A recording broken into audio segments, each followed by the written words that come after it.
Bonne année à tous et toutes, mes meilleurs vœux, j'espère que vous accomplirez ce que vous avez prévu pour cette nouvelle année qui commence à peine. Je vous remercie déjà de m'avoir suivi tout au long de cette année 2024, mais là, maintenant, voici tout ce que j'ai vu pendant celle-ci.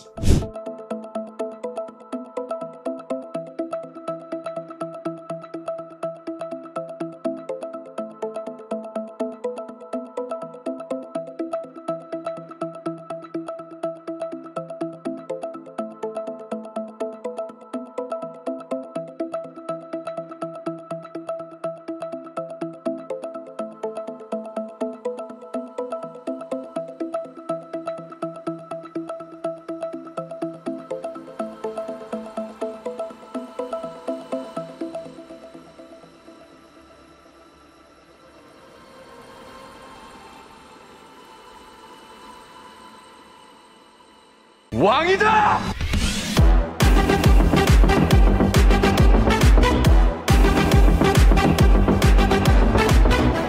Wow.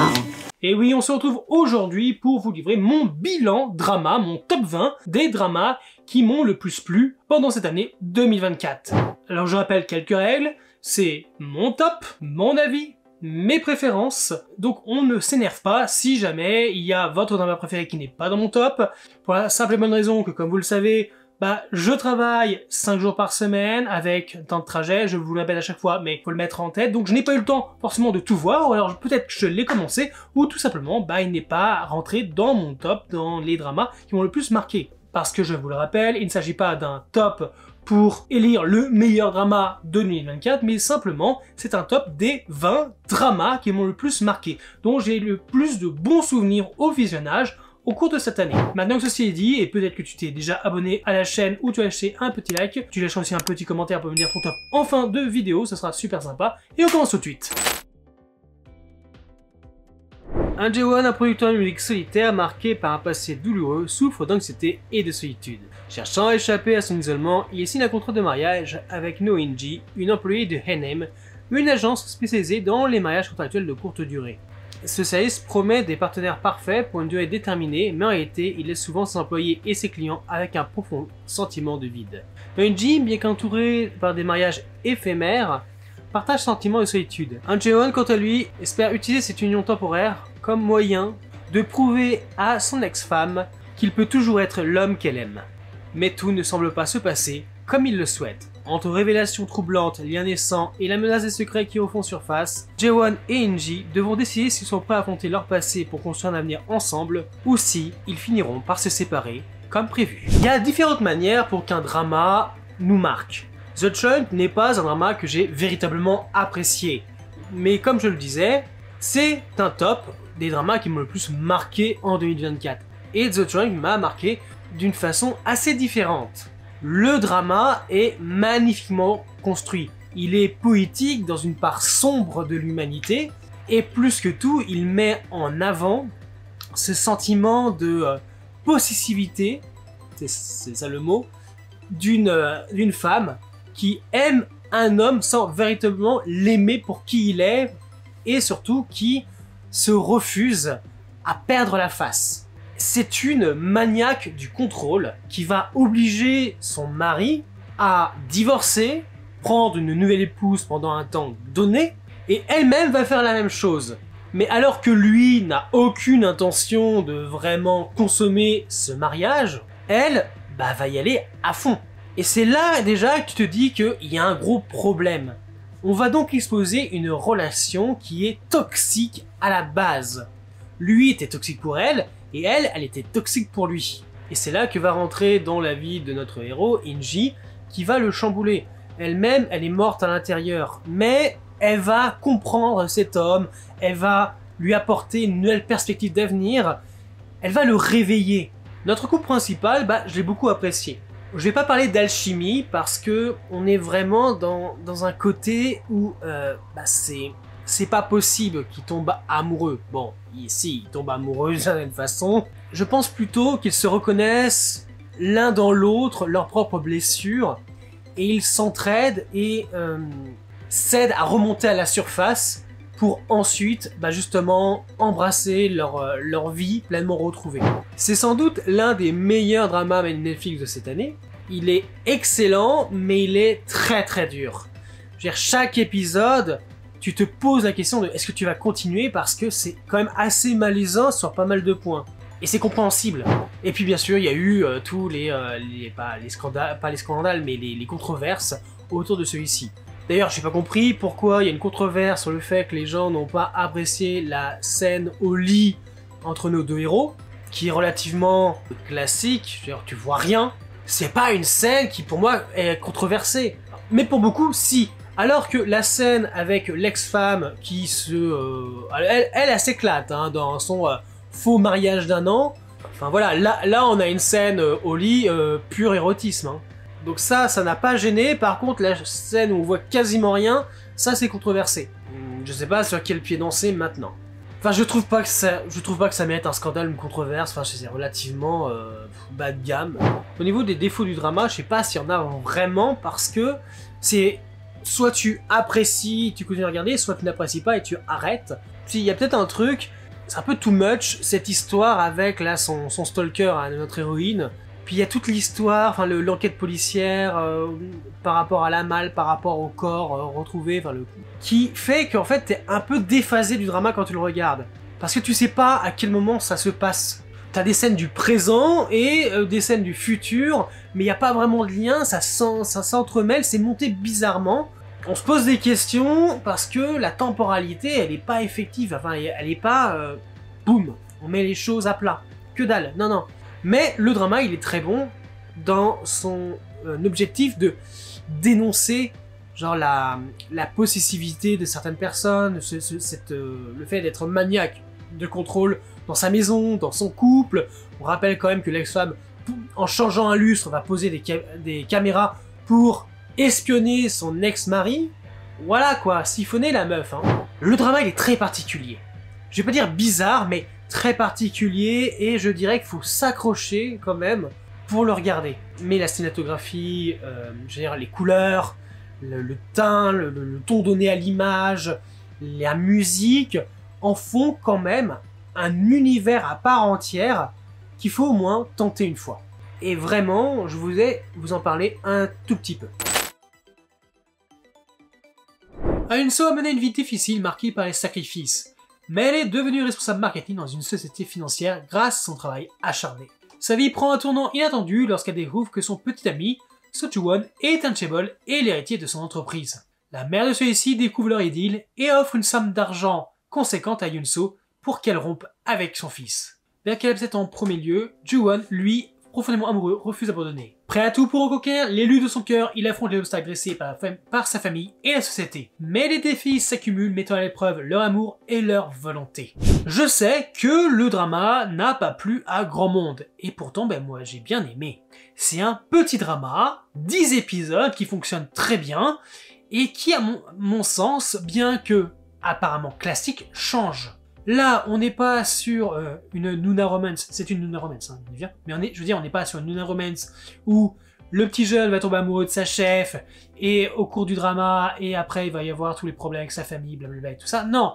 Dès le début du drama, notre héroïne et notre héros sont déjà en couple depuis 1 an et demi, 2 ans. Elle ne savait pas qu'il était untouchable et va le découvrir, et suite à ça, la mère décide, elle classico, de lui offrir de la thune pour qu'elle quitte son fils. Mais là où on peut s'attendre à décliner l'offre, elle va l'accepter, parce qu'elle savait, dès le moment où elle a découvert que son chéri était untouchable, que leur histoire était comptée. Ok. Sauf que le problème, c'est qu'elle en est folle, et que lui aussi, Elite de son côté, il va tout faire pour lui prouver que non, ça peut fonctionner, on peut se battre contre ma mère. Et de l'autre, elle essaie de le repousser, mais elle en est folle, elle l'aime tellement que c'est difficile pour elle de lui dire non. Et moi j'adore cette dynamique, vraiment. On a 2 personnes qui sont en couple, qui se séparent pour des raisons qui ne leur conviennent pas, et qui vont tout faire pour redonner une chance à leur histoire, même sans le vouloir, même si, même ça. C'est beau, c'est poétique, ça veut dire qu'il ne faut pas abandonner, que si on s'en donne les moyens, tout est possible. Mais moi je vous avoue, bien que j'apprécie le couple principal, c'est le couple secondaire qui m'a fait rire. Genre le frère aîné de notre héros, qui a fait un mariage de convenance, donc avec une personne qui est riche également, donc une femme de bonne famille, une héritière, tout ça. mariage de convenance, donc il n'y a pas d'amour. Et au final, bah si, ils se plaisent mutuellement. Elle le trouve trop mignon et elle craque complètement pour elle. Et lui, il la trouve incroyable à son niveau. Enfin, genre, ils s'aiment d'une manière assez gamine. Ils n'ont jamais connu l'amour, ils n'ont jamais été vraiment en couple. Ils se retrouvent mariés avant même de sortir ensemble, apprendre à se connaître. Donc évidemment, c'est un peu cringe, c'est genre, ok, malaisant. Mais quand ils se donnent des raisons d'essayer ou autre chose, bah c'est génial. Voilà, j'aurais aimé plus de temps avec eux, mais j'ai vraiment adoré en fait leur idylle. Ils sont cute ensemble. Cinderella et 2AM, c'est un petit drama. C'est chill, c'est mignon, tu te prends pas la tête, c'est 10 épisodes, donc ne fais pas chier en voulant chercher un truc incroyable. Non, c'est que du plaisir. Tu t'installes sous ta couette, dans ton canapé, à une tasse de chocolat chaud, de café, de thé, je ne sais pas, et tu profites du moment présent. C'est tout, on lui demande pas plus. Et moi, j'ai apprécié pour sa simplicité, sa douceur, parce qu'il en faut dans ce monde. Voilà.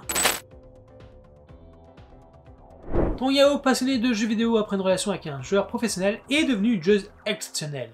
Avec son talent, elle parvient à intégrer ZGDX, la meilleure équipe masculine d'e-sport en Chine, devenant ainsi la première femme à jouer dans la prestigieuse League des Legends nationale. Mais dans cet univers largement dominé par les hommes, elle fait face à des discriminations en raison de son sexe et à des défis constants pour prouver sa valeur. Initialement méprisé par Lucy Chen, le capitaine admiré de ZGDX, et jugé par les fans de l'équipe, Tong Yao persévère malgré les critiques. Avec sa détermination et ses compétences hors pair, elle gagne la reconnaissance de ses coéquipiers, y compris celle de Lucy Chen. Et alors qu'ils travaillent ensemble et apprennent à se connaître, une relation inattendue commence à se former entre eux, remettant en question l'interdiction de mêler amour et compétition dans le monde exigeant de l'e-sport. Tsukai Yamra, Tsukai un acteur, Tsukai est l'un de mes acteurs favoris. Et au-delà de ça, j'ai trouvé ça passionnant, ce drama qui nous plonge dans le cœur de l'e-sport. Bon, évidemment, le jeu qu'on nous montre, c'est une version chinoise de League of Legends, hein. Et ben, j'ai trouvé ça cool. Parce que ça dénonce vraiment les pressions du milieu, le fait que forcément si t'es une fille tu joues mal, ou t'es là parce que t'as donné des faveurs, ou parce que si, ou parce que ça. Notre héroïne essaye de prouver constamment que bah non, elle sait jouer et elle est bonne à ce jeu, même l'une des meilleures. Et c'est cool. Moi l'héroïne je l'ai bien aimée, elle m'éclate, avec son chat là, il est trop cool. Et puis sa guéguerre au début avec le héros. Le drama est passionnant si tu t'intéresses à l'e-sport, comment ça fonctionne, les règles, les interdictions, tout ça. Les personnages sont tous cool, donc c'est plutôt cool. Puis il y a le meilleur ami de l'héroïne aussi, qui est aussi dans le domaine de l'e-sport, avec un petit ami qui est gaga d'elle. Donc je trouve qu'on a très bien traité le thème. La fin est logique, elle est pas dégueulasse, elle est plutôt cool, donc moi je valide complètement. Le seul truc que je trouve peut-être un peu dommage, c'est le dès le début du drama, on te dit que notre héroïne, elle est imbattable avec un personnage. Et dès le moment où elle rentre dans les compétitions, vraiment dans l'équipe de e-sport, à aucun moment elle va pouvoir utiliser ce personnage. Donc en fait, on nous vend sa légende autour de ce personnage, mais on ne verra jamais vraiment l'utiliser en compétition officielle. Et c'est le seul truc qui est dommage. J'aurais bien voulu voir, peut-être dans la finale, le match de finale, qu'elle puisse enfin l'utiliser et qu'elle montre toute sa puissance avec lui. Mais à côté de ça, c'est intéressant de voir que faut pas se limiter à un seul personnage, faut réussir à en maîtriser plusieurs pour avoir plusieurs cordes à son arc. Donc voilà, c'est un drama qui est très bien écrit, qui fonctionne très bien, dont les thèmes sont bien exposés, et c'est cool. Abandonné par ses parents durant son enfance, Adjo a grandi seul, apprenant à surveiller par ses propres moyens. Devenu adulte, il gagne sa vie en accomplissant divers services pour ceux qui peuvent se les offrir. Mais sa vie bascule lorsqu'il apprend qu'il souffre d'une tumeur au cerveau, ne lui laissant que quelques mois à vivre. Déterminé à donner un sens à ses derniers jours, Heijo décide de partir à la recherche de son père biologique, un homme dont il ignore tout. Dans sa quête, il fait la rencontre de Jamie, son ex-petite amie, qui vit elle aussi un cauchemar. Sur le point d'épouser un riche héritier, elle découvre qu'elle est atteinte de ménopause précoce, la rendant alors incapable d'avoir des enfants. Rejetée par sa belle famille et désespérée, elle se retrouve embarquée dans une folle aventure aux côtés de Heijo, où ils tenteront de trouver un sens à leur existence dans ce voyage mêlant drame, danger et espoir. C'est sans doute l'un des meilleurs dramas made in Netflix de cette année. Peut-être que je dis ça parce qu'il y a vraiment cette vibe à la Uncontrollably Fond. Ce côté vraiment où dès le début tu sais que le héros est condamné, qui finira par mourir, mais dont tu gardes l'espoir que au final, dans les dernières minutes, il s'en sorte et puisse vivre une vie en happy end. Oui, le désespoir, la tragédie, le choc est toujours là depuis Uncontrollably Fond. À la base, j'étais pas non plus attiré pour vraiment le regarder, mais j'aime beaucoup l'acteur principal que j'avais trouvé excellent dans Bloodhounds, notamment, et surtout j'adore, et c'est pour ça, j'adore, et je le dis, c'est ma petite poupette, Lee Jimmy. Elle apparaissait pas beaucoup dans Squid Game saison 1, et pourtant j'avais eu un crush sur elle, genre, mais donc j'étais très content de la revoir, donc dans ce nouveau drama, dans un rôle un peu différent, mais enfin voilà, comme je dis, c'est ma poupette, je la trouve adorable, elle est fun, je trouve qu'elle a beaucoup de talent, et j'ai hâte de la voir dans d'autres rôles, dans d'autres sortes de rôles, j'aimerais bien la voir par exemple dans un drama historique, je sais pas si on en a fait un, il faudra que je regarde, ou j'espère à l'avenir. Enfin bon, j'aime beaucoup cette actrice, et voilà, troisième fois je le dis, c'est ma petite poupette, et dans le drama, j'ai bien aimé tout ce qui se passe, vraiment, leur histoire d'amour tragique, le fait qu'ils se réconcilient, la tragédie de sa ménopause précoce la pauvre quoi. C'est vraiment un drama désespéré. Le héros est désespéré, l'héroïne est désespérée, le petit ami ex-fiancé de l'héroïne est désespéré. Autant il y a l'alchimie entre nos deux héros, mais entre l'héroïne et son petit ami slash fiancé slash ex, bref, tout ce que tu veux, il y avait rien, c'est pas possible. Moi j'ai l'impression de voir le tonton qui courait après sa petite nièce. Genre, l'écart d'âge, ils se voient beaucoup trop, quoi, c'est pas possible. Enfin, physiquement, ils n'allaient pas ensemble, ça matchait pas, ça ne marchait pas. Mais, pourtant, cet acteur-là, hein, celui qui joue le fiancé, petit ami, tout ça, je l'adore. Et dans le drama, il est incroyable. Il est drôle, il est fun, il évolue aussi énormément, il apprend à se détacher de la pression de sa mère, de ses mères presque. C'est un bon drama, c'est un drama de guérison, c'est un drama pour te faire du bien, c'est un drama qui est aussi poétique, qui nous entraîne à l'aventure sur une route où tu sais pertinemment que ça risque de très mal se finir, mais tu sais pas quand, parce que c'est une montagne russe. À un moment donné, boum, il s'évanouit, il revient, et tout va bien pendant quelques temps, puis après, boum, on commence. Tu as peur à chaque instant que il te crève dans les pattes. Et c'est ça la promesse du drama, c'est de te dire, ok, il est malade, il y a peu de temps à vivre, mais quand est-ce que ça va s'arrêter? Ça peut s'arrêter à tout moment. Tu le plains lui et tu plains aussi l'amour retrouvé avec une femme qu'il a toujours aimée et qu'il a blessée ouvertement pour éviter qu'elle souffre avec lui. C'est un très beau drama et c'est l'un des meilleurs made in Netflix de cette année. Hoyeon-jo, interne en chirurgie cardiaque à l'hôpital Munsei, est également la fille d'un célèbre créateur de webtoon dont la dernière œuvre, Double, est un carton depuis des années. Sa série bascule lorsque son père disparaît soudainement sans laisser de traces et qu'elle se retrouve propulsée dans le webtoon de ce dernier.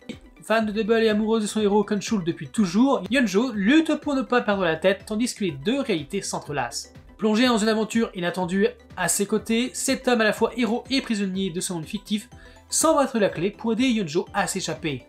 Mais entre mystère et danger, leurs destins liés remettront-ils en question les frontières entre fiction et réalité? Je sais ce que tu vas me dire, vraiment, je sais ce que tu vas me dire, attends, tu l'as vu que maintenant, et oui, comment j'ai pu le laisser de côté? J'ai adoré, moi ce délire de, tu rentres dans un webtoon, enfin même dans une BD, et tu vis en tant que personnage, tu vis avec des personnages que t'aimes bien, et là tu vois aussi tous les problèmes que ça peut poser. Le fait que tu rentres dans cette bande dessinée, enfin notre héroïne rentre dans la bande dessinée, et elle finit par devenir un personnage qui va chambouler l'univers, qui a chamboulé le fait que le héros est censé finir avec l'héroïne, et pas avec elle, le fait qu'on doive découvrir qui est le méchant, il y a tellement de choses qui se passent, il y a tellement de rebondissements, il y a aussi toute cette tragédie où si les personnages ne remplissent pas leur objectif, héros, héroïne, tout ça, ils commencent à disparaître, c'est assez tragique. Ah, je regrette vraiment de pas, quand je l'avais commencé, de ne pas l'avoir continué, et de l'avoir continué au final que maintenant, alors qu'il va bientôt disparaître de Netflix.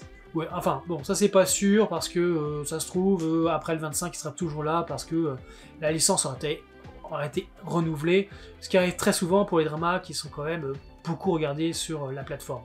En tout cas, bon, moi j'ai aimé l'héroïne, j'ai aimé le héros, non, c'est l'un des acteurs favoris, hein, Lee Jun-soo, bien. J'ai aimé ce qui se passait, la tragédie, tellement de choses qui se passent, les rebondissements, et aussi ce côté où tu te dis, ah bon ben voilà, là c'est la fin. Et en fait non, hop, on rempile pour une nouvelle saison, un nouveau chapitre. Il y a tout ce côté aussi, voilà, chapitre à suivre, final, tout ça. Je trouve qu'on est vraiment mais propulsé en même temps que l'héroïne dans le webtoon, dans son monde, dans tout ça. Ça fonctionne vraiment. Ils ont rendu ce fantasme, ce délire, mais réel. Ça fonctionne bien. Tu sens la logique derrière chaque chose, chaque rebondissement, et c'est super cool. Mais on ne saura jamais pourquoi c'est arrivé. Ça, c'est dommage. Mais en tout cas, c'est un super drama.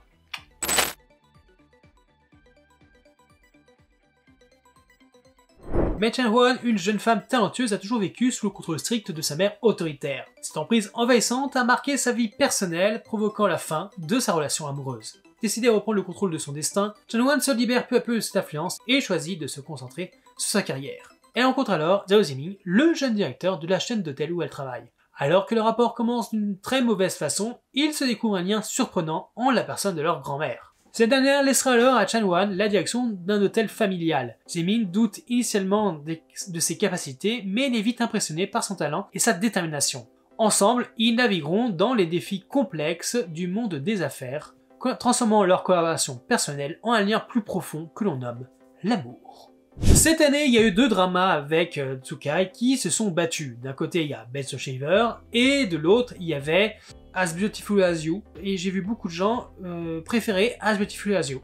Eh bien, je ne suis pas de cela. Pour moi, entre ces 2 dramas, Best of Shaver est littéralement meilleur. Je me suis pas emmerdé un seul instant. Que Tsukai et l'héroïne, enfin les 2 héros, ils ont de l'alchimie de dingue dès le début, même quand ils se jettent des insanités à la figure, ils s'insultent, ou ils sont en colère l'un envers l'autre, ou ils doutent l'un de l'autre, machin. Je trouve qu'il y a beaucoup plus d'alchimie. Leur premier baiser, il est magique, leur histoire d'amour est magnifique, tout est génial dans ce drama, mais il y a 2 choses qui m'ont insupporté. 2 choses qui au final vont se recouper.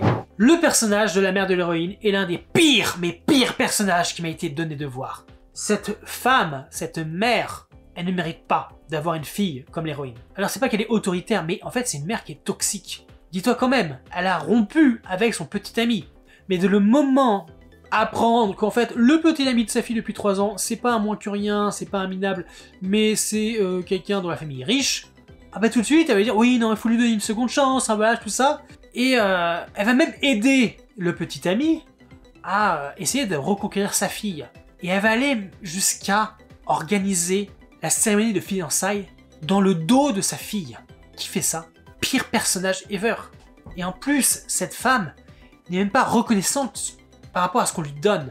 Et pire que tout, c'est à cause d'elle qu'on a une fin de merde. Alors quand je dis une fin de merde, c'est qu'en fait les 5 derniers épisodes vont être centrés sur son côté drama queen. Genre, oh je suis malade, j'ai un cancer, oh je fuis, personne ne doit l'apprendre, vous serez mieux sans moi, tout ça. Et ils vont passer 4 putains d'épisodes à la rechercher, à la raisonner et à la faire revenir pour qu'elle passe un nouvel examen pour dire oh non non, mais en fait j'ai pas de cancer, tout va bien. Espèce de connasse, tu nous as gâché la vie tout au long du drama, du premier au dernier épisode. Putain, on aurait pu tellement avoir de choses qui se passent au drama sans toi. Elle bouffe tellement de temps à l'écran que elle phagocyte toutes les bonnes choses du drama. Et c'est chiant. Mais pourtant, j'ai beaucoup aimé le drama grâce à notre couple principal, leur interaction et surtout leur alchimie. Regardez-le et détestez la mère. C'est tout ce que j'ai à dire. Voilà. Yanui est une jeune femme bannie de sa secte après certains événements. Elle croise la route de Tianyao, un démon dragon centenaire au passé tragique. Autrefois trahi par la femme qu'il aimait, Tianyao a été dépossédé des parties de son corps, faisant sa puissance, qui ont alors été dissimulées aux 4 coins du monde, le laissant meurtri et vulnérable. Remis de ses blessures, Tianyao est bien décidé à récupérer ses pouvoirs et ne plus jamais laisser l'amour le piéger. Lorsqu'il rencontre Yanui, il découvre qu'elle possède son écaille qui protège le cœur, capable de l'aider à retrouver les autres parties de son corps. D'abord étant à l'aider, Yanui se retrouve captif de Tianyao, et malgré ses tentatives d'évasion, une amitié naît peu à peu entre eux. Ensemble, ils se lancent dans une quête périlleuse pour réunir les fragments du corps de Tianyao. Mais alors que leur lien se renforce, cette amitié pourrait-elle finalement évoluer en amour. Attends, laisse-moi réfléchir. Drama historique? Un démon dragon? Dragon, hein, mot important? Une histoire d'amour? Des sectes de taoïstes qui se tapent dessus? Ok, et ben, good job, je suis à fond, vas-y. Le drama, il est magnifique, il est incroyable sur bien des points. Déjà, quand tu commences le drama, et la première chose que tu vois, donc c'est un mariage, et la trahison même de ce mariage, le fait que notre héros va être meurtri, son corps être détruit, tout ce thème qui va rester récurrent tout au long du drama, très raciste, hein. On peut dire que les démons c'est forcément les méchants, et les taoïstes sont les gentils, et ils doivent faire le bien, alors que tous les taoïstes, pratiquement, à part un, que tu vas voir dans le drama, c'est des belles enflures. Mais non, derrière, t'as autre chose. Tu as on va dire le chef de la secte des ténèbres qui essaie de revenir, qui possède des gens, avec sa technique, et ci et ça, qui a manœuvré dans l'ombre. Et là, t'as notre héroïne qui va apprendre la technique de cet homme, qui va la maîtriser, qui va devenir en fait le pendant obscur de son aimé, ce qui va rendre leur histoire encore plus tragique. Moi, dès le moment où tu me dis dragon, je te dis allez vas-y, hein, je vais kiffer ma race. C'est le cas, j'ai kiffé. Et la fin, je suis un peu déçu parce que, bon, je le dis quand même assez souvent, mais les dramas chinois ne savent pas finir. C'est très rare quand il y a des fins qui sont à mes yeux genre parfaites, où j'ai rien à dire de plus. Et ben là, la fin, elle est kiff-kiff.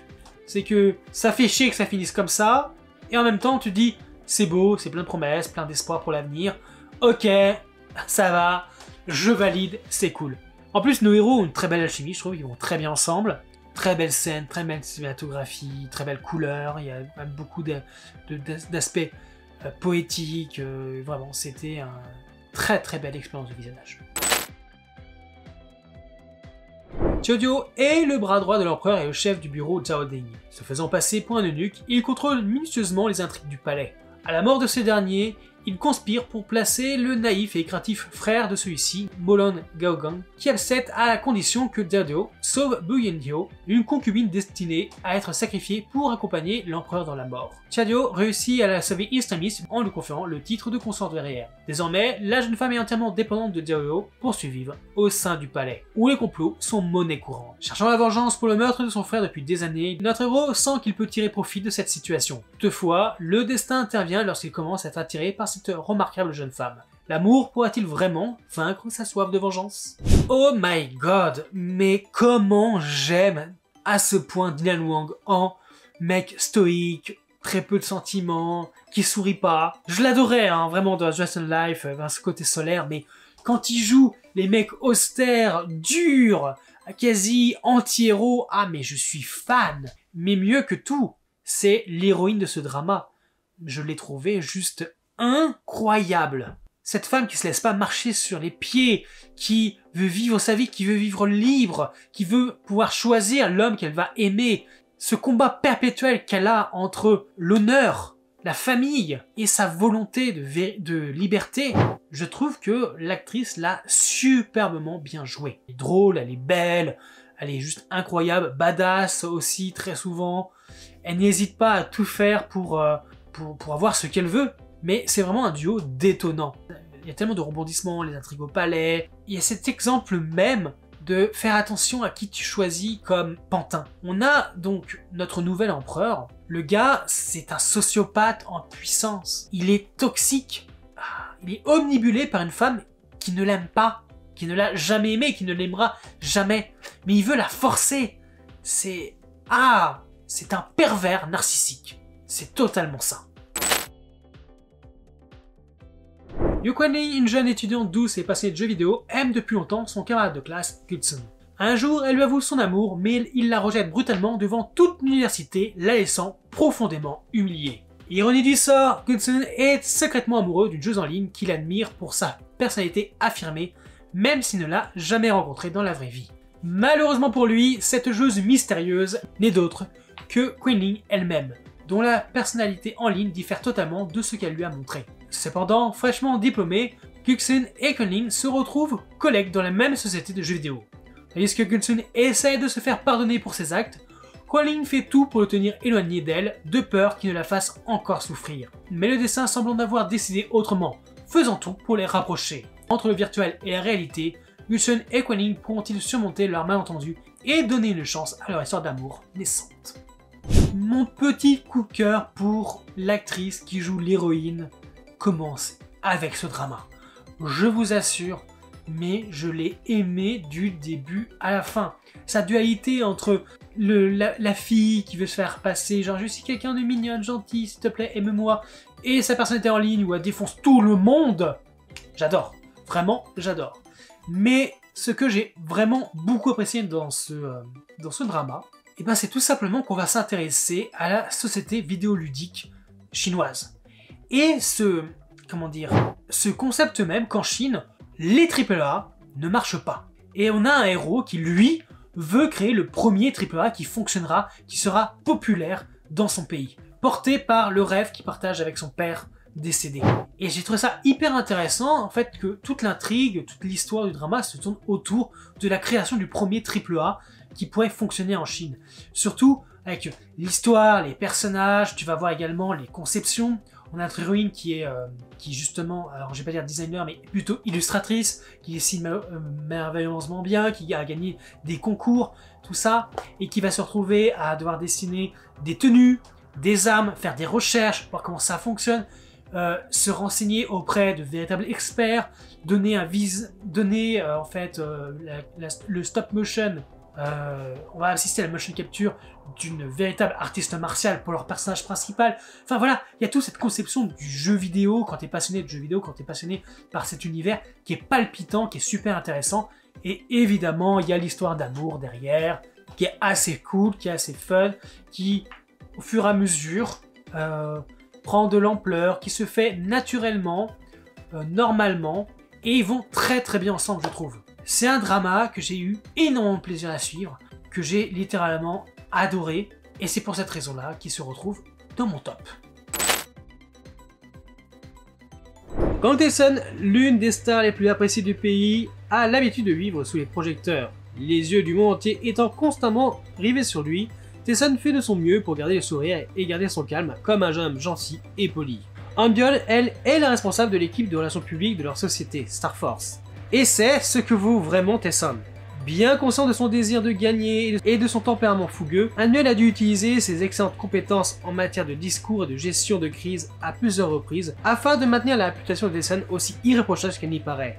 Se chamaillant constamment, il n'y a pas de meilleur représentant que Hanbyul et Tae-sun de ce que on pourrait appeler des ennemis naturels. Toujours en désaccord, ils semblent destinés à se détester pour toujours.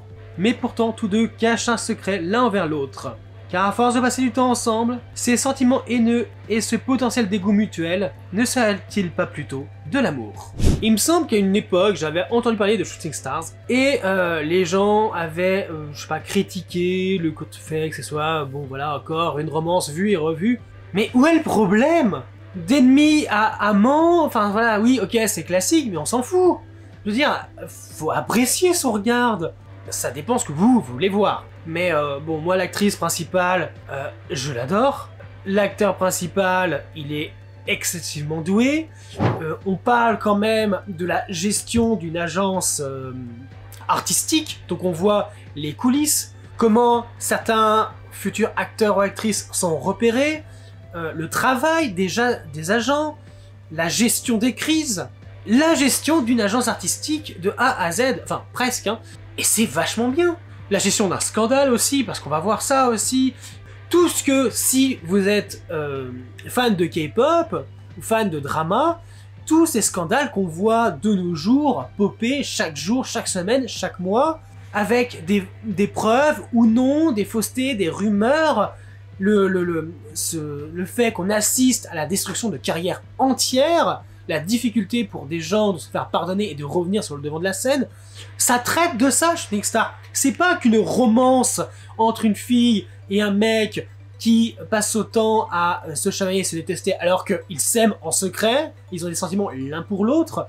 Non, c'est aussi vraiment une étude, peut-être pas une étude, mais nous montrer comment ça fonctionne, le showbiz. Alors peut-être pas aussi poussé qu'on le voudrait, parce que ce n'est pas un documentaire, mais c'est vachement bien. Rien que pour ça, je trouve que le drama, il vaut le coup d'être regardé. l'organisation des fan meetings, tout ça, enfin tellement de choses qui sont intéressantes. Mais évidemment, on va rester sur la romance. Et en plus, il n'y a pas une romance, il y en a 3. Donc il y a la principale, bien évidemment, mais après il y en a 2 plus petites qui sont très bien faites. La romance principale, moi j'ai beaucoup aimé, je trouve qu'il y a une très bonne alchimie entre nos 2 acteurs principaux. Voilà, c'est un bon drama de romance, mais aussi voilà, d'exposition, d'un travail assez particulier. On a la gestion des scandales. Au travers du travail de Ambiol, c'est de contenter tout le monde. La presse, les fans, l'acteur, la famille, les amis. C'est un travail harassant. On voit notre héroïne être appelée tard dans la nuit, tôt le matin, en week-end, tout ça, parce qu'il y a un truc qui pop, et elle doit avoir des tas de gens au téléphone, des journalistes, machin, pour dire oui, non, c'est faux, on va faire une déclaration de machin.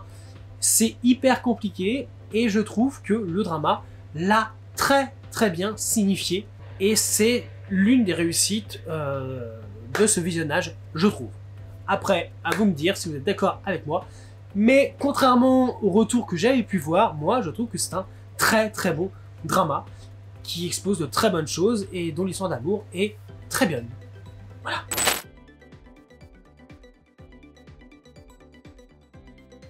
Après des années passées aux États-Unis, Baek Sol-yu revient dans sa famille nouvellement chômeuse et après avoir rompu ses fiançailles. Elle entoure ses amis d'enfance, Momun et surtout Choi So-yo, qui doivent de nouveau s'habituer à voir leur vie chamboulée par ses frasques. Mais derrière son attitude nonchalante et paresseuse, So-yu semble cacher bien des secrets, comme la vraie raison de son retour, ses rêves d'avenir ou ce qu'elle ressent vraiment pour Sanyo. J'ai fait quand même assez récemment l'avis sur celui-ci, donc je vais pas répéter ce que j'ai dit, mais je trouve que c'est un très beau drama. Le fait qu'il y a des acteurs que j'apprécie beaucoup dedans, dont Joanim, hein, parce que c'est évidemment la vidéo que j'ai fait spéciale Joanim avec 3 de ces dramas dont je vous ai parlé, bah moi j'étais impatient, et contrairement à beaucoup de gens, mais moi j'ai aimé Love Next Door, je l'ai pris pour ce qu'il est, un drama de guérison, un drama d'amour. Ok, le couple principal, tu l'aimes ou tu l'aimes pas, mais je trouve que bah il est bien porté, il est logique, il est classique, stéréotypé, oui, mais il fonctionne. La chimie est là, tout est cohérent, tout est logique, tout est crédible. Amour d'enfance, à l'âge adulte, ils sont perdus de vue, ils ont refusé de discuter sur certains points, le manque de communication, les faits, ça fonctionne. Puis notre héroïne qui a connu l'enfer littéralement, qui revient de loin, qui veut aujourd'hui vivre ses rêves, qui veut commencer enfin à vivre et plus à survivre comme elle le faisait jusqu'à maintenant sous le coup, la pression de sa mère. Moi je trouve ça beau, mais je serais d'accord avec vous que la romance qui nous attire beaucoup plus, c'est la secondaire, entre la meilleure amie de notre héroïne et un nouveau venu dans le quartier, qui est un père célibataire. Moi, je les ai trouvés juste incroyables.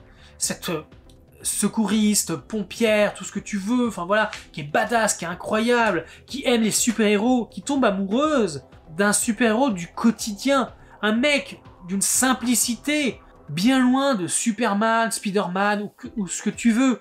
Moi, je trouve que le drama, il est poétique, il est beau pour ce qu'il est.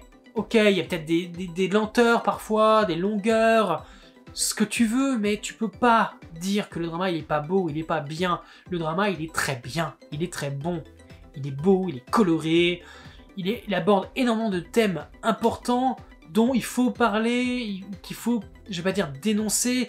Il est fort, ce drama, très fort.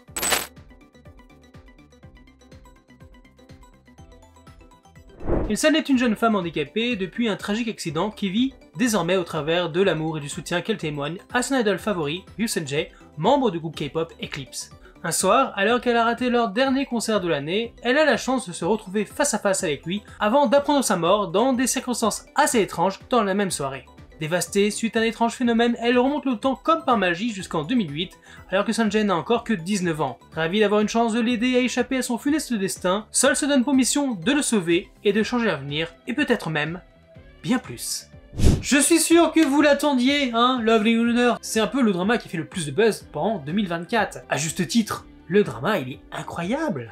User du principe du voyage temporel, le rendre logique, lui donner des règles strictes de comment ça marche, le fait que ça soit aussi limité, ce qui donne encore plus d'intrigue, de péripéties, de peur aussi, le fait que notre héroïne ne pourra peut-être pas réussir, l'évolution de notre héroïne. Au début, elle est en fauteuil roulant, et puis au travers de ses voyages temporels, elle évite de faire des erreurs, donc elle finit par vivre ses rêves. Je trouve que voilà, c'est l'un des romans les plus beaux, une des plus belles romances, avec une alchimie entre nos deux héros qui est juste incroyable. Je l'ai déjà dit dans mon avis complet hein, que je vous ai sorti, n'hésite pas à le voir sur la chaîne. J'ai adoré notre héroïne, et puis surtout, quand elle prononce le nom de son amoureux, enfin Sanjay, il y a tellement de douceur, tellement de pureté, tellement d'amour dans cette prononciation, que ça fait craquer. J'ai aimé nos héros, j'ai aimé leurs amis, j'ai aimé leurs pertes, j'ai aimé leur réconciliation, aimé leurs sacrifices, j'ai aimé leur vie, leur poésie,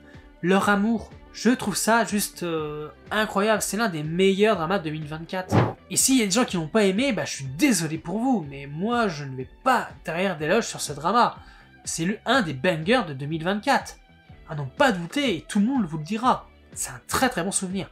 Après, par contre, de là à le revoir, j'en suis pas si sûr. Enfin, pas dans l'immédiat. Peut-être dans quelques années, je le reverrai. Peut-être l'an prochain, je ne sais pas, ou voilà, plus tard. Mais un des meilleurs visionnages de 2024. Osoli est une jeune violoniste de 17 ans qui, suite à un accident, va passer 13 ans dans le coma. Elle se réveille, elle a 30 ans physiquement, mais mentalement toujours adolescente, et va alors chercher à retrouver sa famille. Rentrant chez elle, elle découvre que sa maison est aujourd'hui habitée par une autre famille, et fait la rencontre de Gwon Woo-ji et de son neveu Yu-chan. Scénographe taciturne, Woo-ji, à cause d'un traumatisme passé, fuit toute relation humaine, mais finit grâce à l'influence de son neveu par accepter d'héberger cette femme enfant qui ne tarde pas à le troubler. À force de se côtoyer, de s'entraider, les deux jeunes gens ne tardent pas à développer des sentiments l'un pour l'autre. Je vous ai donné mon avis sur ce drama dans la deuxième édition de Je vide mes listes drama. Je vais être très rapide. Shin-Hye-sun, voilà. Tout simplement, une histoire assez originale, du fait d'une jeune femme qui se retrouve dans le coma pendant 13 ans, elle se réveille, elle est une femme adulte de 30 ans, sa vie s'est arrêtée quand elle avait 17 ans, donc il faut qu'elle réapprenne à vivre. Elle veut aussi comprendre ce qui arrivait à son oncle, à sa tante, faire connaissance avec les gens qui habitent dans sa maison, dont un homme qui est assez taciturne, un homme qui est lié à son passé aussi, qui se croit responsable de pas mal de choses. Il y a le destin, tout simplement, qui les fait se réunir et finit par les faire tomber amoureux. Je trouve que c'est une très belle leçon de vie, leçon d'humilité, de tendresse, de douceur. Il y a tellement de belles choses qui se passent dans ce drama. De mauvaises choses, évidemment, parce que tout est lié à cet accident qu'on voit au tout début. Pour moi, c'est vraiment un des dramas les plus poétiques, les plus beaux que j'ai pu voir. Évidemment, Shin-Hye-sun ne gaste rien dans ce drama, hein, non, je l'ai vu, hein, mais voilà, je vous l'ai dit, c'est une de mes actrices d'amour. Elle est incroyable dans tout ce qu'elle fait. Donc voilà, c'est vraiment un de mes plus gros coups de cœur. Je sais pas pourquoi, je ne l'ai pas vu plus tôt, mais oh, mon Dieu, c'est un drama que je... Waouh. Soyeon est une jeune femme qui a réussi dans la vie, mais son leitmotiv est de ne vouloir en aucun cas perdre de l'argent, ce qui en fait une personne assez à part socialement. Quand elle risque de rater une promotion car elle est encore célibataire, elle décide d'organiser un faux mariage pour éviter cette perte. Elle jette alors son dévolu sur Kim Ji-woo pour devenir ce fiancé et futur mari. Un homme parfait et talentueux qui travaille en tant que caissier dans une épicerie. Bien qu'il s'entende avec tout le monde, la seule personne qui l'insupporte est Ayeon elle-même. Mais pourtant, il va accepter son offre. Alors, on va d'abord parler du drama cœur avant de parler de son spin-off. Shimino casting, je cours. Mais vraiment, j'adore ce côté à la fois sérieux, mais aussi un peu pipou. Donc, je l'adore véritablement dans tout ce qu'elle fait. Ça a toujours été un coup de cœur dès le premier drama que j'ai vu avec elle, donc forcément, j'allais regarder. Et j'ai beaucoup aimé son personnage. J'ai aimé ses interactions avec ses sœurs de cœur, avec qui elle vit, ou presque. Surtout, la plus jeune, qui est autrice de romans à l'eau de rose / érotique, qui est une actrice dont je me souviendrai toujours pour son rôle dans, évidemment, The Bathhouse, mais que j'adore parce qu'elle est, elle est belle, elle est fun, elle est drôle, elle est tout. Le héros, je l'aime beaucoup aussi, c'est d'ailleurs le héros qui jouait aussi dans The Bathhouse. Il y a un casting incroyable. Sans parler du second lead masculin, qui est aussi un acteur que j'adore. Moi, tu m'as vendu, littéralement, le drama avec ton casting. Si t'as un bon casting, je me dis après, si l'histoire est bonne, ok, rouler bolide, ça sera top. Et j'ai adoré le drama. c'est vraiment une romance relativement classique, ok, mariage arrangé, voilà, ils finissent par tomber véritablement amoureux, il y a des secrets de famille, tout ça. Tout est là, tout est peut-être cliché, classique, mais ça fait du bien. Voilà, pour moi, c'est vraiment la romance qui fait plaisir. Moi, j'adore quand notre petite autrice de webtoon part dans des délires. Le fait qu'elle retrouve son crush du lycée, dont elle est toujours amoureuse, sur qui elle a calqué son personnage, puis au final, elle finit par tomber amoureuse de quelqu'un d'autre, qui lui, voilà, va tout faire vraiment pour se faire accepter après les erreurs qu'il a pu faire envers elle. Je trouve que vraiment, ils sont hyper mignons. Enfin voilà, les deux couples du drama sont super mignons. Il y a de très bonnes choses dans ce drama, je trouve que c'est un très bon moment qu'on passe sur tous les épisodes. L'histoire est bien menée, les personnages sont là où il faut. Je trouve pas qu'il y a de vrais défauts. C'est la petite romance qui fait super plaisir, que t'aimes découvrir année après année, qui ne vieillira pas, parce que ça sera toujours un peu actuel. Et c'est tout, et c'est ça qui est bien.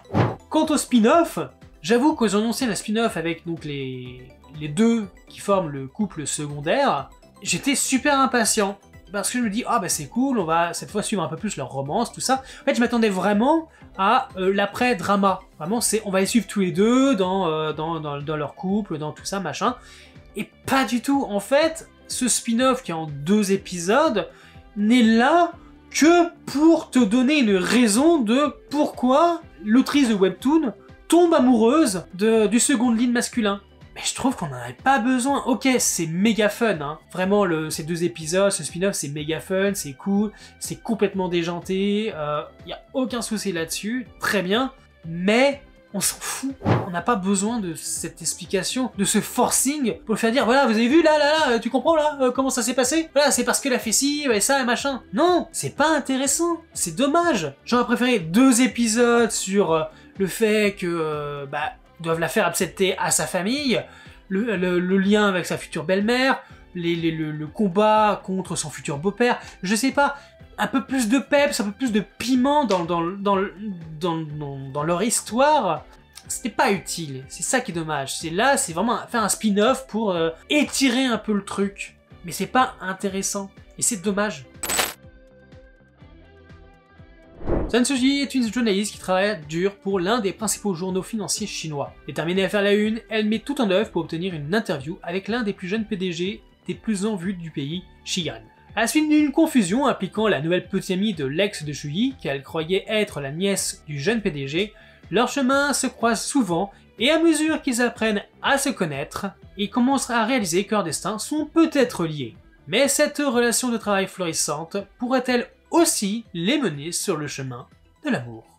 Alors, je sais, c'est un drama qui est assez controversé. Alors, controversé dans le sens où toutes les personnes qui en ont parlé sur le réseau n'ont pas aimé. Putain, moi j'ai adoré. Vraiment. Sans déconner, j'ai adoré. Alors, le principal problème, c'est que, en fait, personne n'a aimé l'héroïne. Pour moi, c'est Bailu, c'est une de mes actrices favorites, donc forcément, j'allais regarder. Et puis, à ses côtés, on a Dylan Wang. Alors, Dylan Wang, moi, je l'ai toujours en tête dans The Rational Life, où c'est un petit jeune qui est solaire, toujours sourire, machin. Et là, quand je le vois austère, mais genre droit dans ses bottes, mais hyper sérieux, j'ai fait « Waouh !» Je trouve qu'ils ont une alchimie folle. C'est une alchimie un peu entre le défi, l'amour d'adolescent, mais aussi le côté très mature. J'ai vraiment aimé leur couple du début à la fin. Mon seul bémol là-dessus, c'est le quiproquo que Shuyi a créé. Ça, je trouve que ça dure trop longtemps. Premier quart, ça devait s'arrêter, et puis là, elle commence vraiment à construire les trucs. Par contre, tout le reste, j'ai adoré. Même la nièce, la vraie nièce, je la trouve fun. Elle est hyper drôle. Puis son côté où, en fait, elle tombe amoureuse d'un professeur. Elle va tout faire pour lui montrer ses sentiments, que lui l'accepte. Moi je l'appelais ma petite stalkeuse d'amour. C'est une stalkeuse, c'est censé être cringe, c'est censé être toxique, mais elle est adorable, mais vraiment, parce que c'est pas le stalk genre faire du mal ou vraiment accepte-moi. Non, c'est le truc très mignon. Elle lui propose on mange ensemble, tenez, je vous apporte un truc, machin, c'est cute. Mais il n'y a pas que ça, il y a aussi un troisième couple qui est lui plutôt dans pour vivre heureux, vivre caché, ah non, on va pas s'attacher, machin. Et puis il y a aussi de l'amour fraternel, enfin, entre Shui et sa meilleure amie qui est journaliste également. Je trouve qu'il y a tellement de bons sentiments dans ce drama. Il y a beaucoup de poésie, il y a beaucoup de choses qui m'ont parlé, qui m'ont fait plaisir à voir, à regarder. Et j'aurais aucun problème à le revoir. Peut-être que je suis l'un des seuls au monde, mais il m'a plu. Le seul truc qui est dommage, c'est qu'on soit obligé de voir la finalité du drama que dans un épisode spécial. C'est assez chiant. Mais bon, moi je l'ai aimé, je suis peut-être un des seuls, mais je l'ai aimé. Et voilà. Cho Sang-dal est une photographe réputée à Séoul qui a réussi selon de Cho Eun-hee que tout se s'arrache. Talentueuse, mais exigeante, sa réputation et sa carrière sont pourtant détruites en une nuit quand son assistante l'accuse de harcèlement après avoir tenté de se suicider. Forcée de fuir, elle décide de retourner dans son village natal sur l'île de Jeju, accompagnée de ses deux sœurs et de sa nièce au plus grand désarroi de leurs parents. Sur place, elle y retrouve ses amis d'enfance avec qui elle renoue, mais également son ex, Cho Young-pil, qu'elle a quitté il y a 8 ans dans des circonstances assez dures. Cherchant à l'éviter dans un premier temps, les deux anciens amants pourront-ils cohabiter dans le même village sans haine, ou reprendront-ils peut-être leur histoire restée inachevé. J'en ai fait un avis complet, n'hésitez pas à aller le voir, mais voilà, c'est Welcome to Sandari, on va pas passer longtemps. Ji Chan-woo, ma chère Shin Hye-sun, voilà, une maîtrise favorite, qui est toujours aussi incroyable. Les deux actrices qui jouent ses sœurs aussi sont extraordinaires. La mère des dramas qui est là également. Ce combat aussi de notre héroïne contre la falsification, le fait d'avoir transformé la réalité pour que son ancienne assistante se fasse plaindre par le monde entier, le fait que elle perd tout à cause de ça alors que tout est faux, qui nous ramène vraiment à ces scandales perpétuels qu'on a dans le milieu des dramas ou de la K-pop, qui sont basés sur de la fausseté, sur des rumeurs, sur des mensonges. Mais il y a aussi ce retour aux premiers amours. Sur ton île natale, on retourne à Jeju, la mer, les paysages, les couleurs. C'est incroyable! Une actrice incroyablement talentueuse, des acteurs comme Ji Chan-woo incroyables qui dans tous les rôles sont géniaux. Je sais, beaucoup préfèrent Ji Chan-woo dans les rôles d'action, mais moi je l'aime dans tous ses rôles et il est juste... il est passe-partout, voilà. C'est un passe-partout, c'est un caméléon, il sait tout faire et c'est génial. Et de toute façon, quand il y a un drama avec Shin Hye-sun, c'est forcément bien. Voilà. Après avoir remporté la victoire lors de la guerre, le roi Gokuchon de Goguryeo rentre retrouver la cour et son épouse, la reine Wu. Malheureusement, il trouve la mort dans des circonstances étranges et une bataille acharnée entre les 5 tribus commence. Pour protéger sa famille et sa place sur le trône, elle décide alors d'épouser dans les 24 heures l'un des frères de son défunt époux, le prince Golbalgi, qui se trouvait être le 3e dans l'ordre de succession au trône. Ainsi commence le voyage de la vie de Wu, qui est devenue la première femme de l'histoire à devenir reine 2 fois. Et oui, un petit drama histo-coréen, ça fait toujours plaisir. Alors tout de suite, je vais taper dans la fourmilière. Arrêtez d'être prude. Parce que tous les gens qui critiquent, genre oui, non mais les scènes, osées, ça n'a aucune incidence, ça n'a aucun intérêt dans l'histoire, autre chose. Bien sûr, ça n'a aucune incidence dans l'histoire et tout ça. C'est pas parce que vous aimez pas que ça n'a pas une incidence. Je rappelle quand même que dans l'histoire réelle, hein, voilà, ce qui a le plus souvent construit des familles, des empires, ou qui les a détruits, bah, c'est des mariages, des tromperies, c'est le sexe. L'acte charnel a construit bon nombre d'histoires que vous allez étudier dans vos manuels.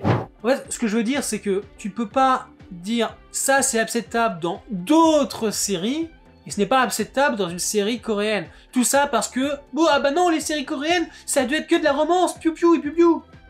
Et puis bon, au-delà des scènes osées, j'avoue, il y en a une qui est quand même chaud patate, hein, la fille est en train de faire l'amour, qui se fait embrocher, bon, là c'était chaud, ok, j'avoue.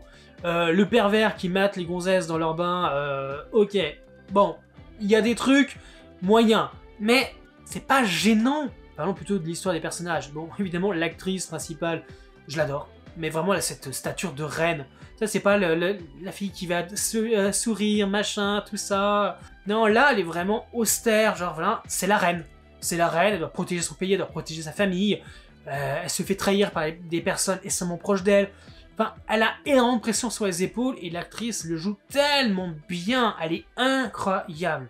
Vraiment. C'est...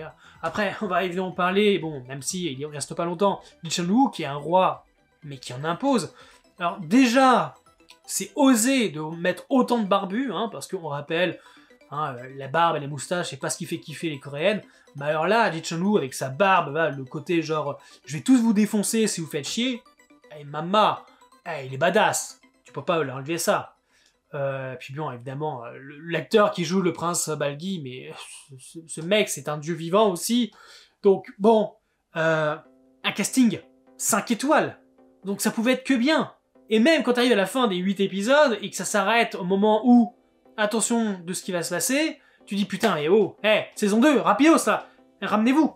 Queen Wu, c'est le drama historique de l'année pour moi. Alors, très controversé à cause des scènes osées, on est d'accord, mais enlevez-moi ça, enlevez-moi les scènes osées de vos têtes, gardez tout le reste. Il y a toute cette intrigue autour de la mort du roi, hein, toute cette enquête, les ramifications, les trahisons, autre chose, c'est passionnant, c'est palpitant, c'est incroyable. Ces épisodes qui font à peine 1 heure, donc ça va, ça passe vite, et puis il y a tellement j'allais dire de beaux paysages, mais oui, effectivement, les scènes sont magnifiques, les scènes de nuit sont incroyables, les détails, enfin, tout dans ce drama, sur le badass, la classe, l'historique, la quête de pouvoir, il est incroyable. Vraiment incroyable.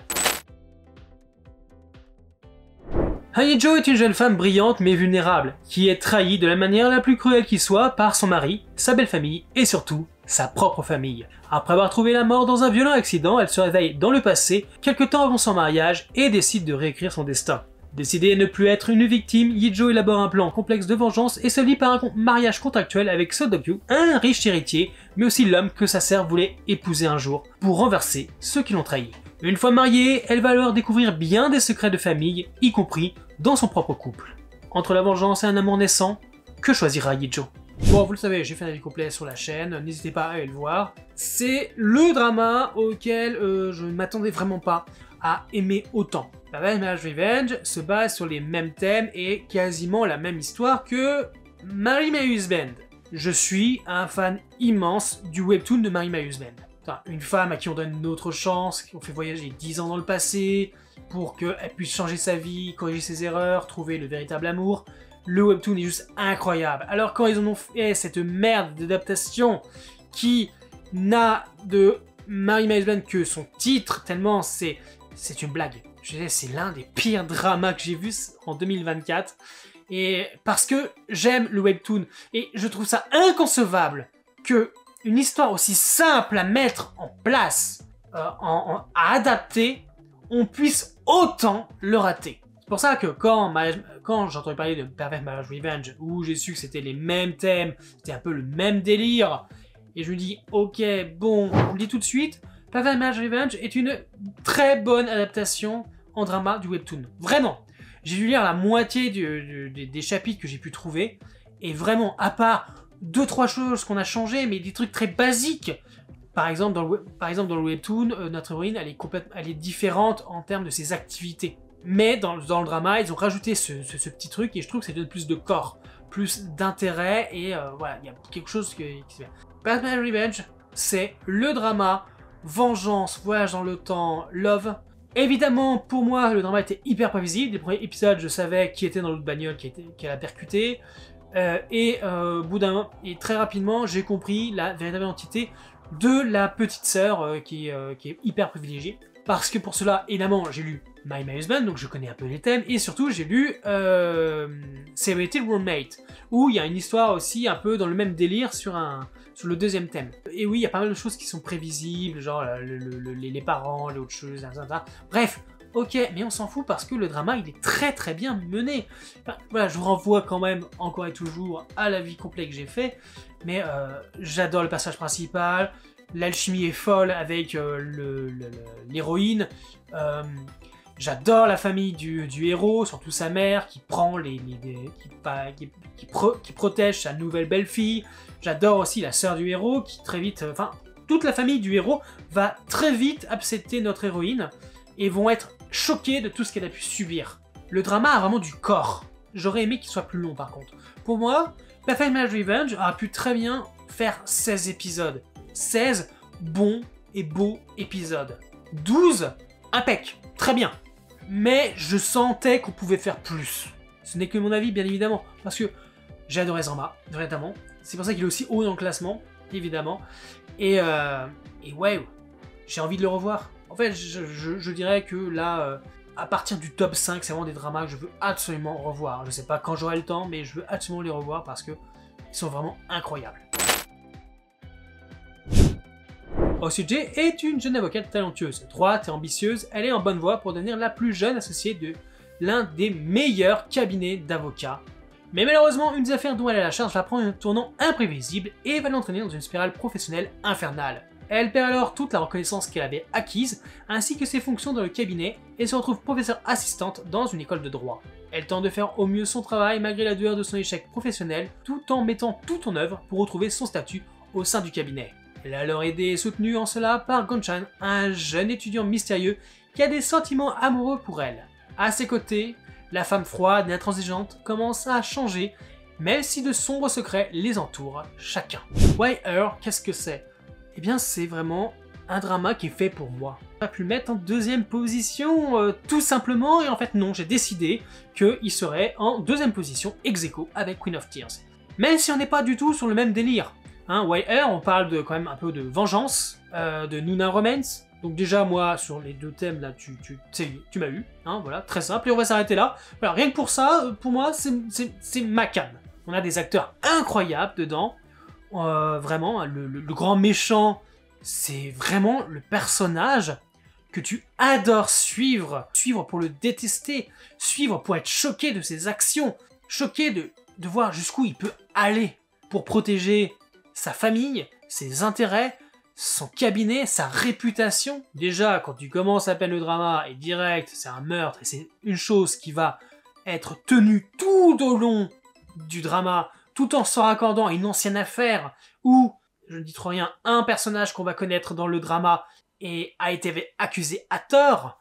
Waouh, c'est vraiment une pépite de scénario, ce drama. Vraiment. Et il y a des moments où tu te dis, ouais, ok, c'est prévisible, mais c'est prévisible au bout du moment où tu as des informations, où on t'a donné suffisamment d'éléments, t'es choqué, mais ça va pas s'arrêter là, parce que c'est là où le scénario, il est puissant et il a rien à foutre du fait que tu sois heureux de le regarder.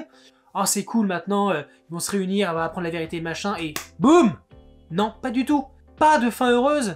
Ah oui, c'est méga choquant. Déjà, c'est choquant quand tu apprends la vérité sur certaines choses, mais quand cette vérité-là, après, tu lui donnes aucune chance de happy end, waouh!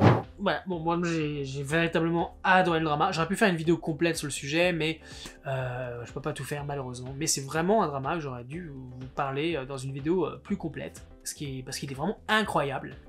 J'adore notre duo principal, vraiment. La Nuna Romance, pour moi, elle fonctionne parfaitement. Le truc que je trouve incroyable, et ça j'aime beaucoup dans les dramas, c'est quand on met pas 10 000 ans à avoir un premier baiser. Même si c'est un truc de merde, on s'en fout. Même un petit premier baiser, un truc minable, on s'en fout. Vraiment, quand ça arrive tôt, tu te dis ok, ça c'est cool, ça veut dire que vraiment la romance ça va se construire comme il faut. D'ailleurs, un premier baiser qui n'est pas donné par notre héros, mais bien par notre héroïne. Et ça sort de nulle part, et c'est ça qui est bien. Voilà, très bien. Bref, c'est une histoire policière, c'est une histoire de vengeance, c'est une histoire d'amour qui m'a vraiment porté tout au long des 16 épisodes. Et je trouve ça incroyable qu'on n'en ait pas plus parlé. C'est l'un des meilleurs dramas, alors moi je mets ça vraiment dans le thème de la vengeance, que j'ai pu voir. Parce que je vous le redis, le scénario, il est écrit aux petits oignons. Je trouve qu'on est sur un travail incroyable. Toute la ramification entre les différentes affaires, entre les personnages, entre ci, entre ça, les secrets, tout est vraiment parfait. Eh, j'ai envie de le revoir, hein, je te jure. J'ai envie de le revoir.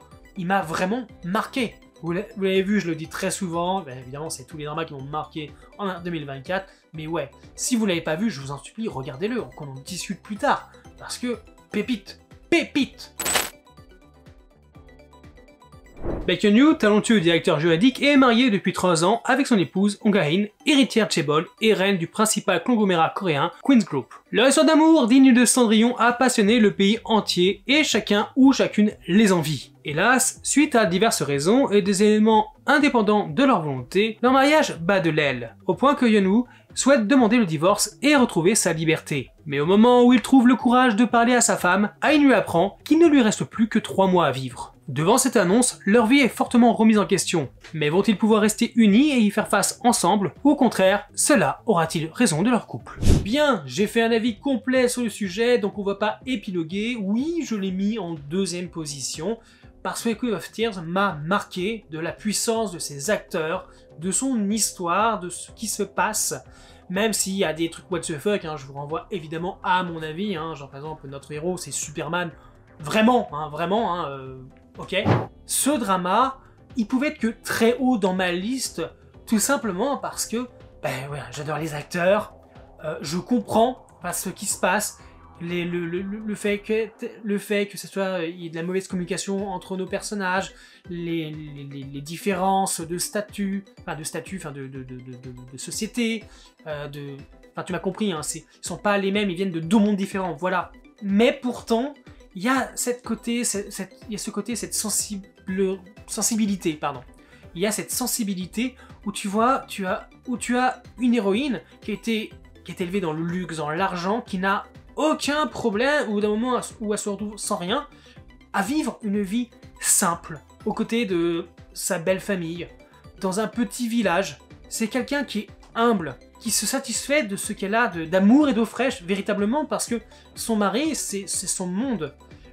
Pendant le drama, tu peux te dire, non mais attends, ils se sont mariés super vite, tout ça, pas possible qu'ils s'aiment réellement, puis il y a ce côté un peu au début, ils veulent divorcer, et puis quand il apprend qu'elle est malade, il se dit putain j'ai pas d'héritage, donc machin, au final il retombe amoureux. Enfin, je trouve vraiment que c'est un très beau drama, pour penser ses blessures, c'est un très beau drama pour se soigner, de guérison, voilà, c'est un beau drama de guérison. Alors pas forcément pour nous, parce que voilà, mais c'est un drama de guérison pour eux.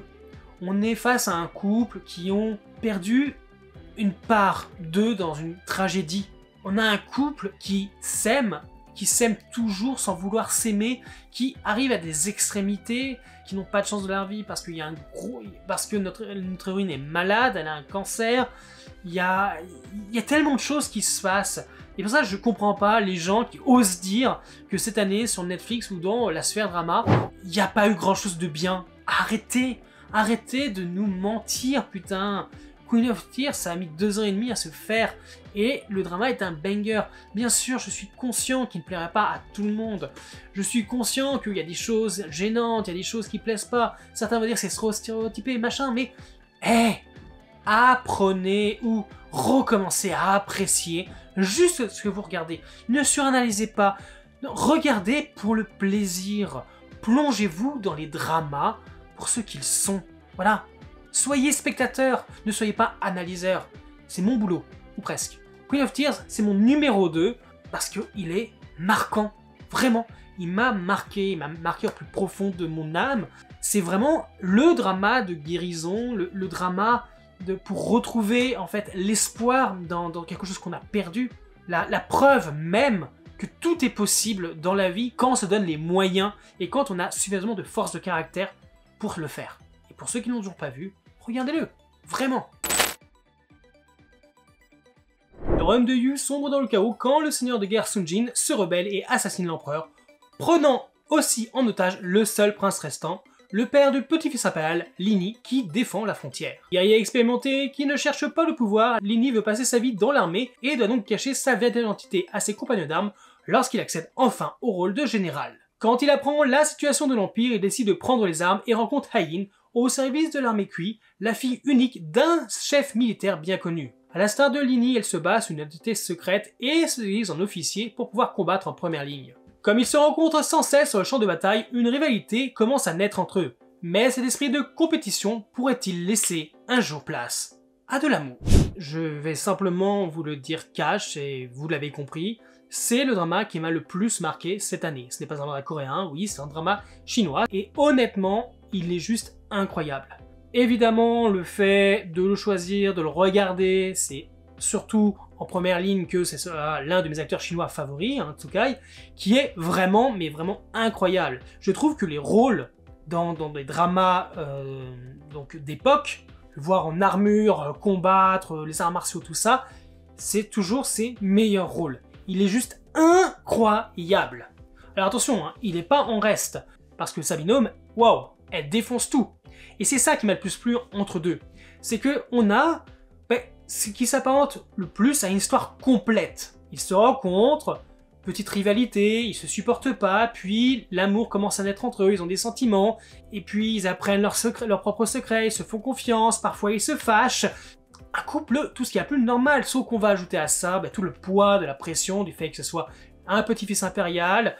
Tu sens toute la détresse, la dualité, parce que lui, tout ce qu'il veut, c'est vivre tranquille, vivre libre, à la frontière, en gardant la muraille qu'il protégeait dans le début du drama avec sa femme et tout ça. Et c'est ça en fait, cette promesse de départ qui te passionne. Tu vas le voir sombrer dans les méandres du pouvoir, rester humble, rester digne, droit dans ses bottes. Jamais il ne va être perverti par le pouvoir. Il va toujours se battre pour faire triompher ses idées, se battre pour son amour. Et ça va pas être facile du tout.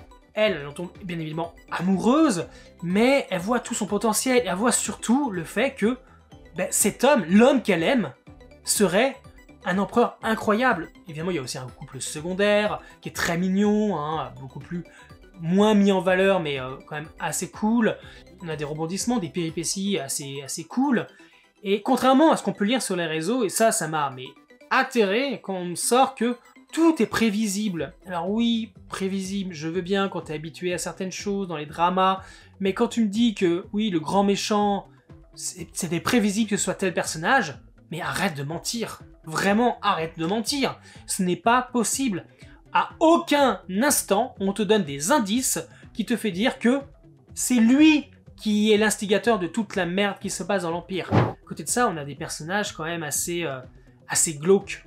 Il y en a deux surtout, donc évidemment l'éternelle, on va dire la troisième roue du carrosse, genre celle qui va commencer à former un triangle amoureux, alors que elle a aucune chance dès le début, notre héros il ne voit qu'une seule femme. Mais elle encore, bon ça va, c'est le truc un peu classique, c'est plutôt l'autre personnage. Un personnage en fait à qui on a fait endosser une fausse identité, c'est une ombre en fait.